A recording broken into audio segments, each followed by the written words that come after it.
Hello friends, जय हिंद, राधे राधे। तो स्वागत है आपका अपना यूट्यूब चैनल एजुकेशनल नॉलेज पर। प्यारे साथियों, हम पिछले वीडियो में बायोलॉजी के अध्याय 3 से जीव जनन कैसे करते हैं बहुविकल्पी प्रश्न देखे थे। आज इसी अध्याय से देखेंगे अति लघुत्तरी और लघुत्तरी प्रश्न। जो भी महत्वपूर्ण हमें प्रश्न लग रहे हैं उन प्रश्नों को हम हल करते हुए आगे बढ़ रहे हैं। प्यारे साथियों, उम्मीद करते हैं आप सभी लोग अच्छे होंगे, ईमानदारी से मेहनत से अपनी पढ़ाई कर रहे होंगे, क्योंकि अब आपका बोर्ड परीक्षा बहुत नज़दीक आ चुका है। इसलिए आप लोग तन मन धन से लग करके अपने बोर्ड परीक्षा में शामिल होइए और खूब पढ़ाई करिए।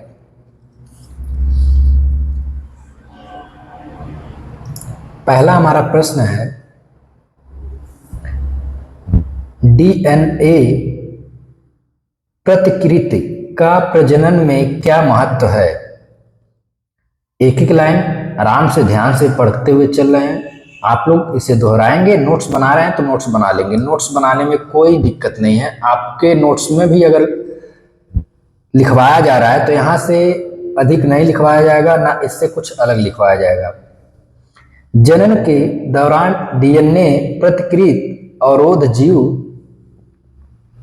की शारीरिक संरचना एवं डिजाइन के लिए महत्वपूर्ण है, जो उसे विशिष्ट निके के योग्य बनाती है।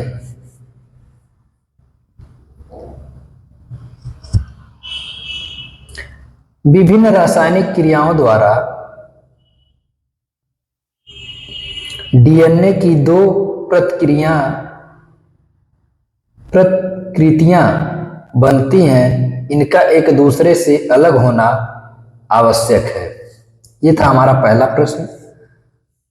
अब दूसरा प्रश्न देखेंगे क्या कह रहा है। द्विखंडन बहुखंडन से किस प्रकार भिन्न है? अभी द्विखंडन क्या है, बहुखंडन क्या है, आगे प्रश्न ये भी मिलेगा, हम इसका विश्लेषण कर देंगे इसी वीडियो में।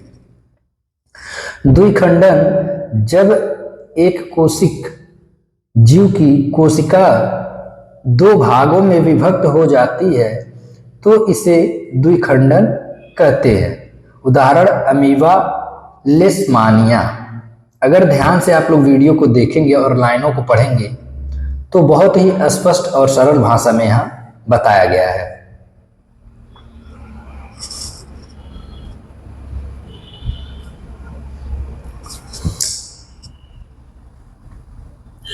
इसी में देखेंगे बहुखंडन जब एक कोशिक जीव एक साथ अनेक संतति मतलब संतान या मतलब पैदा करना, कोशिकाओं में विभाजित हो जाते हैं तो इसे बहुखंडन कहते हैं।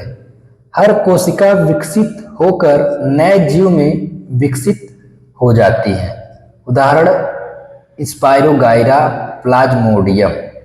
तो यहाँ बहुत स्पष्ट लिखा गया है, आप लोग वीडियो को ध्यान से देखेंगे और अपने नोट्स में नोट कर लेंगे। अगला प्रश्न, बीजाणु द्वारा जनन से जीव किस प्रकार लाभान्वित होता है? बीजाणु द्वारा जनन प्रतिकूल परिस्थितियों में भी कर सकते हैं, क्योंकि बीजाणुओं के चारों ओर एक मोटी भित्ति होती है। भित्ति मतलब दीवार होती है, जो प्रतिकूल मतलब उनके उल्टा परिस्थितियों यानी विपरीत परिस्थितियों में भी इसकी सुरक्षा करती है। इस तरह जनन में बीजाणुधारी में अनेक बीजाणु उत्पन्न होते हैं, जो नम्र सतह के संपर्क में आकर एक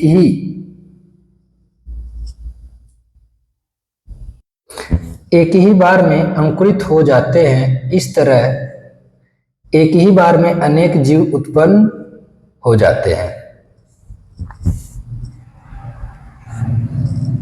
अगला प्रश्न, कुछ पौधों को उगाने के लिए कायिक प्रवर्धन का उपयोग क्यों किया जाता है? प्यारे साथियों, बड़े ध्यान से अगर प्रश्न को देख रहे हैं और नोट कर रहे हैं तो इससे कुछ अलग ना पूछा जाएगा, ना जीव विज्ञान में इससे ज़्यादा आपका प्रश्न कुछ बनेगा। तो उम्मीद करते हैं ये सारे क्लास आपको समझ में आ रहे होंगे और आप लोग बड़े ही ईमानदारी से इस क्लास को देख रहे होंगे। तो नोट्स अगर बना रहे हैं तो उसको बनाने लिखने के बाद 2 बार रिवीजन करेंगे, अपने आप दिमाग में ये चीज़ें सेट हो जाएंगी। और अगर आप हमारे चैनल पर नए हैं तो चैनल को सब्सक्राइब जरूर करिए और अपने मित्रों में शेयर जरूर करिए ताकि यह वीडियो उन तक भी पहुंचे। कायिक प्रवर्धन का उपयोग उन पौधों को उगाने के लिए होता है जो बीज उत्पन्न करने की क्षमता खो चुके हैं। इसमें पौधों के कुछ भाग जैसे जड़, तना और पत्तियां उपर्युक्त परिस्थितियों में विकसित होकर नया पौधा उत्पन्न करते हैं, जैसे गन्ना, केला और अंगूर। अब आप सोच सकते हैं कि ये पौधे कैसे उगाए जाते हैं और इनको कैसे तैयार किया जाता है।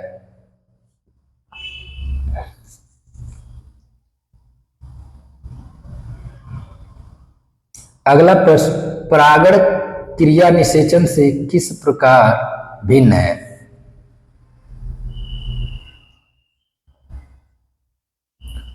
पुंकेसर नर जननांग है जो परागकण बनाते हैं। पौधों में परागकण का नर भाग से मादा भाग पर स्थानांतरण परागकण कहलाता है। परागकण के उपरांत निषेचन की क्रिया होती है और प्रजनन का कार्य आगे बढ़ता है।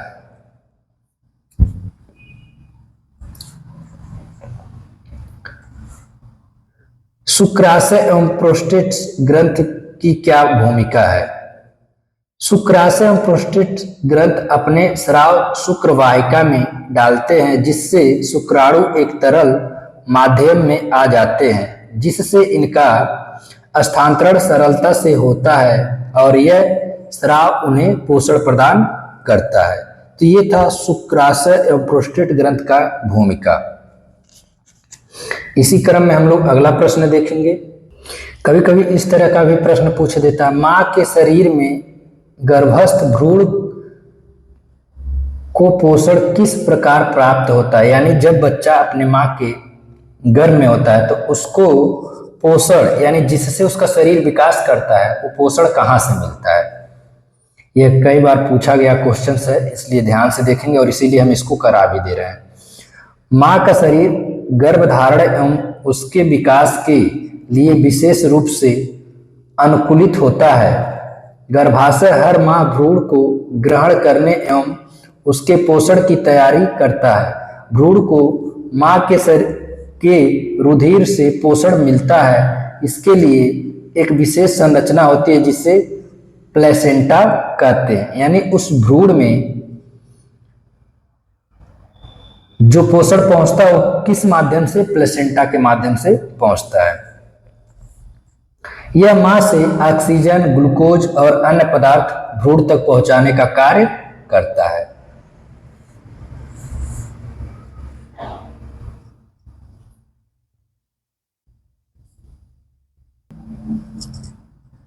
एक कोशिक एवं बहुकोशिक जीवों की जनन पद्धति में क्या अंतर है? यानी एक कोशिका का जन्म कैसे होता है, बहुकोशिका जीवों का जन्म कैसे होता है, उनमें अंतर क्या है?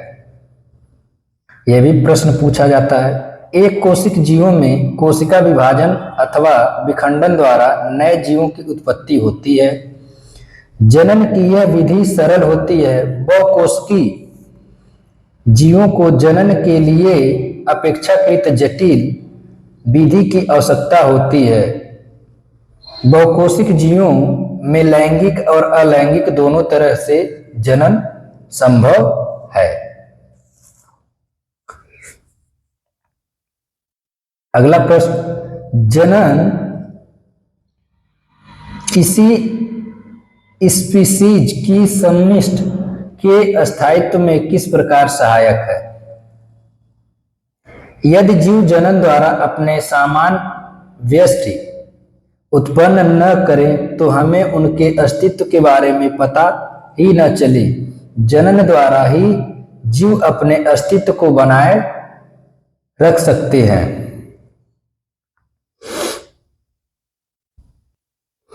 अतः किसी स्पीच की समिष्टि के स्थायित्व में जनन सहायक है। मानव में वृषण के क्या कार्य हैं?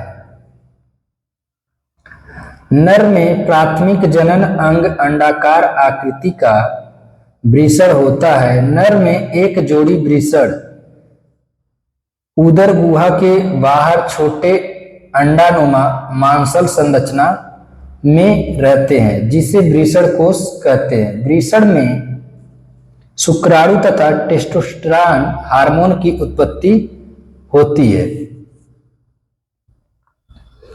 वृषण को शुक्राणु बनाने के लिए उचित ताप प्रदान करते हैं या करता है।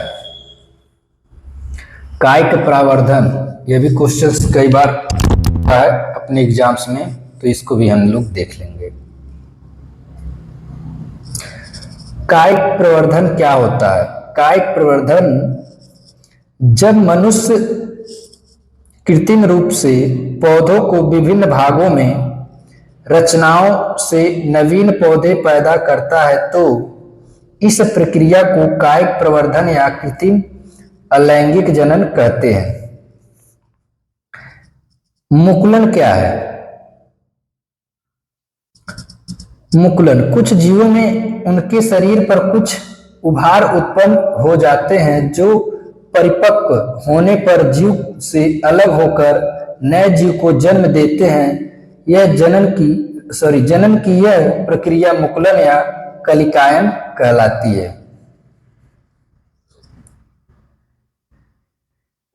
देखिए प्यारे साथियों, जो भी छोटे छोटे प्रश्न हैं बहुत ही महत्वपूर्ण प्रश्न हैं और इनको हम इसलिए करवा दे रहे हैं ताकि आपको किसी भी प्रकार का कोई कंफ्यूजन ना रहे।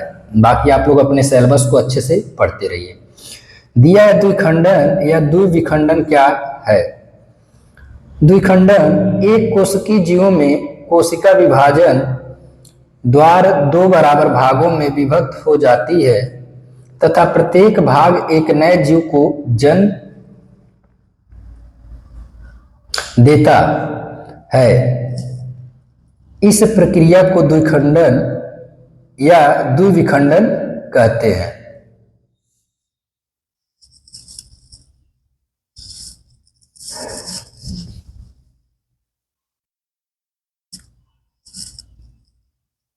अगला प्रश्न,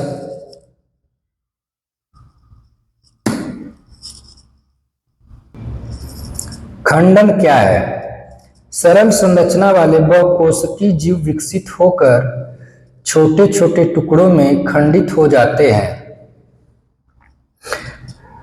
ये टुकड़े खंड वृद्धि करके नए जीव में विकसित हो जाते हैं। यह प्रक्रिया खंडन कहलाती है।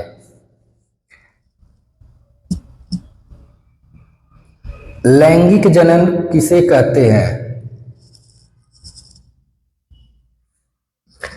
लैंगिक जनन नर जनन कोशा एवं मादा जनन कोशा के संयोग यानी सम्मिलन से होने वाले जनन को लैंगिक जनन कहते हैं। दो लाइन का आंसर है लेकिन इंपॉर्टेंट है, आप लोग समझ लेंगे और अच्छे से याद भी कर लेंगे। परागण किसे कहते हैं?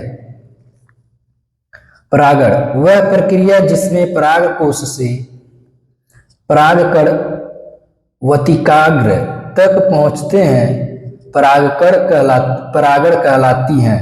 अर्थात परागकणों का किसी भी माध्यम से पराग कोश से वर्तिकाग्र तक पहुंचने की प्रक्रिया परागण कहलाती है।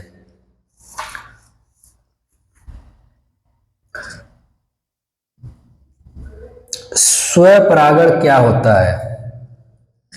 जब किसी एक पुष्प के पुंकेसर पराग कोश से परागकण की उसी पुष्प स्त्री केसर की वर्तिकान पर पहुंचते हैं तो परागकण की यह प्रक्रिया स्वपरागण कहलाती है। अगला प्रश्न,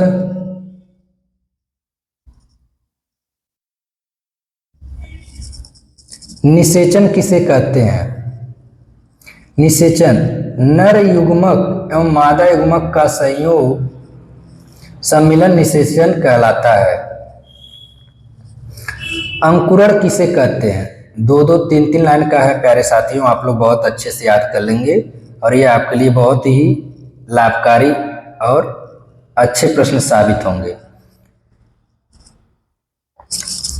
अंकुरण बीजों में भावी पौधा भ्रूण होता है जो अनुकूल परिस्थितियों में नवोदित में विकसित हो जाता है। इस प्रक्रिया को हम अंकुरण कहते हैं।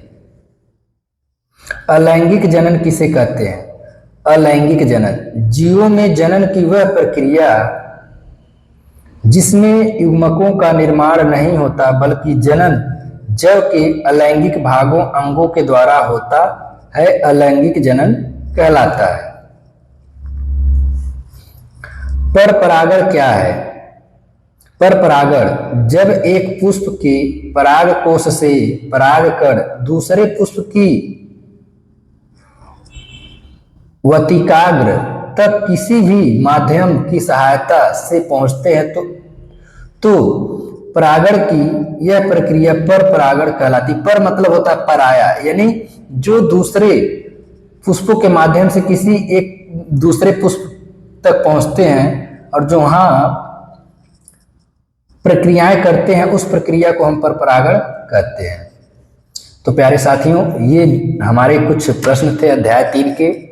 ये प्रश्न कैसे लगे, ये क्लास कैसा लगा, आप लोग कमेंट्स में जरूर लिखिए और क्लास को पूरा देखने के बाद लाइक करके ही जाइए। जय हिंद, धन्यवाद।